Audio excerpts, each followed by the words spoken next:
Good morning, student. I am Gopi Kumar Srivastava, and this is my second video of Chapter 8 Cost of Microeconomics, Class 12. In this video, we are discussing about the explicit cost and implicit cost. हम लोग ये दोनों cost के बारे में discuss करेंगे कि आखिर एक्सप्लिसिट कॉस्ट और इम्प्लिसिट कॉस्ट क्या है. Explicit cost is the actual money expenditure on the input or the payment made to outsider for hiring their factor services. Example, wages paid to the employee, rent paid for the hired premises like land, building and machinery, and the payment for the raw material. It is also known as accounting cost and the direct cost. चलिए इसे हम लोग पढ़ तो लिए, पर समझना बहुत जरूरी है कि आखिर एक्सप्लिसिट कॉस्ट है क्या. देखिए, एक्सप्लिसिट कॉस्ट के मतलब समझते हैं. यहाँ लिखा it is actual payment money expenditure, मतलब एक एक्सपेंडिचर है ऑन द इनपुट. इनपुट का मतलब क्या हो कि यहाँ पे आप कोई जो भी वस्तुओं को कोई भी गुड्स को बना रहे हैं उसमें जो भी खर्चा होता है या जो चीज़ें यूज होता है उसे हम लोग इनपुट कहते हैं. जैसे कि लैंड एंड बिल्डिंग हो गया, मशीनरी हो गया. मान लीजिए आप मशीन किसी उसके भाड़ा में ले लिए या लैंड एंड बिल्डिंग भाड़ा में ले लिए, आप उसको रेंट दे रहे हैं. तो जब किसी और को पेमेंट पे करते हैं तो उसको एक्सप्लिसिट कॉस्ट कहते हैं. डेफिनेटली जब भी हम लोग किसी आउटसाइडर को पे करते हैं पैसा किसी वस्तु को यूज करने के बाद या यूज करते हैं तब उसको एक्सप्लिसिट कॉस्ट कहते हैं मेनली. और इसको हम लोग अकाउंटिंग कॉस्ट, डायरेक्ट कॉस्ट ये भी नाम रखा गया है. ठीक है. अगला हमारा है implicit cost. It is the cost of the input own by the firm and use by the firm in its own production process. ये वो कॉस्ट है जहां पे फर्म का खुद का खर्चा लगता है अपने ही इनपुट पे.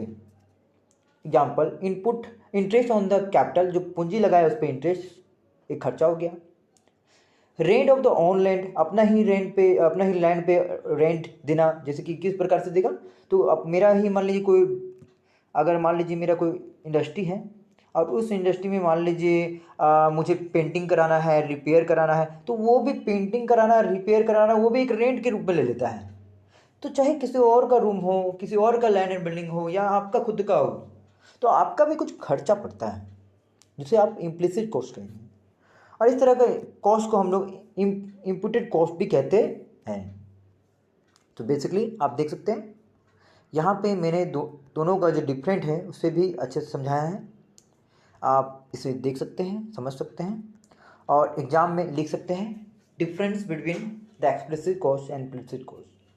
शॉर्ट में कहें तो अगर आप किसी और को, मान लीजिए अगर मैं किसी और के घर में रह रहा हूँ या किसी और के ज़मीन पे मैं फैक्ट्री स्टार्ट करके रखा हूँ, तो मुझे उसे पैसा देना पड़ेगा, मुझे उसे रेंट देना पड़ेगा. तो जब ये रेंट किसी आउटसाइडर को मैं देता हूँ तो वो एक्सप्लिसिट कॉस्ट है.